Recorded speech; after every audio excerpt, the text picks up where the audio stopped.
Alors, il faut reparler de la question du dysfonctionnement. Quand est-ce qu'il y a dysfonctionnement? C'est pas si simple que ça.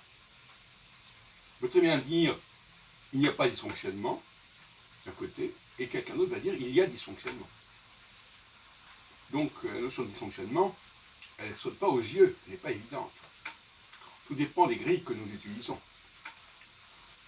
Il ne faut pas se leurrer à ce niveau-là. Alors moi, ce que je voudrais vous parler, c'est des dysfonctionnements liés aux faux semblants. Les faux semblants sont une plaie dans notre société, notre civilisation.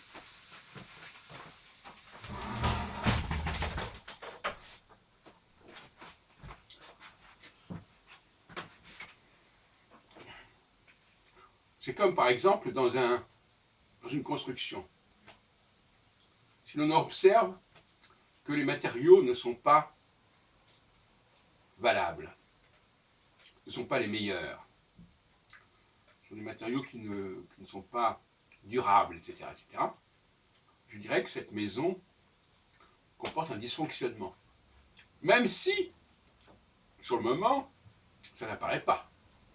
Dysfonctionnement, quelque chose qui peut être prévu, qui peut être annoncé. On n'est pas censé attendre que le dysfonctionnement se produise. Mais déjà, le fait qu'il y ait un dysfonctionnement, c'est déjà le résultat de quelque chose en amont. Pourquoi y a-t-il dysfonctionnement? Pourquoi est-ce que ça a été possible? Au sens non plus de quelque chose qui ne fonctionne pas encore, mais quelque chose qui n'est pas dans les normes, dans les règles, qui comporte de l'imposture, je dirais, qui comporte des expédients. Donc moi j'aurais tendance à dire, dès qu'on observe des expédients, des impostures, des faux semblants, on est déjà dans un dysfonctionnement, et bien entendu, ça va générer en aval d'autres dysfonctionnements.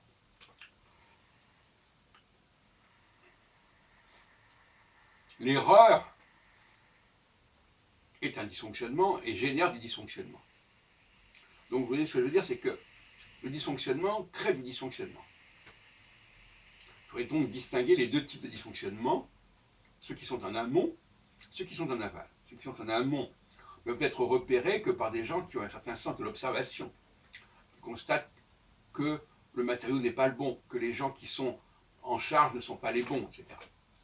Et puis il y a le dysfonctionnement en aval, où l'on voit les résultats de ce dysfonctionnement. Alors les résultats de dysfonctionnement, c'est aussi un dysfonctionnement, quelque part.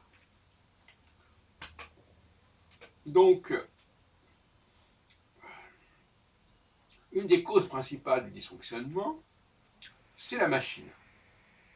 De toute façon, la machine est la cause de tous les maux, en quelque sorte. Parce que elle permet la mystification. Prenons quelqu'un, par exemple, qui fait une course de marathon et qui, en cours de route, on lui passe une bicyclette pour qu'il aille plus vite.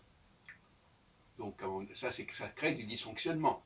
Parce que la personne qui va arriver en tête ne sera pas celle qui aura les plus grandes capacités. Et il est évident que cet exemple, c'est grossier, mais caricatural même, mais en fin de compte, on peut le répercuter sur toutes sortes de plans. On est dans le domaine de la triche. Et la machine, sous ses formes les plus diverses, alors même les antisèches que les gens utilisent pour passer un examen, c'est un dysfonctionnement qui est facilité par la machine. Et tout simplement, la machine qui a fabriqué le papier, qui a fabriqué le stylo. La machine, c'est soit la machine elle-même, soit ce qu'elle a fabriqué, ce qu'elle a produit. On en revient au même, mais ça élargit le champ de la machine, bien évidemment.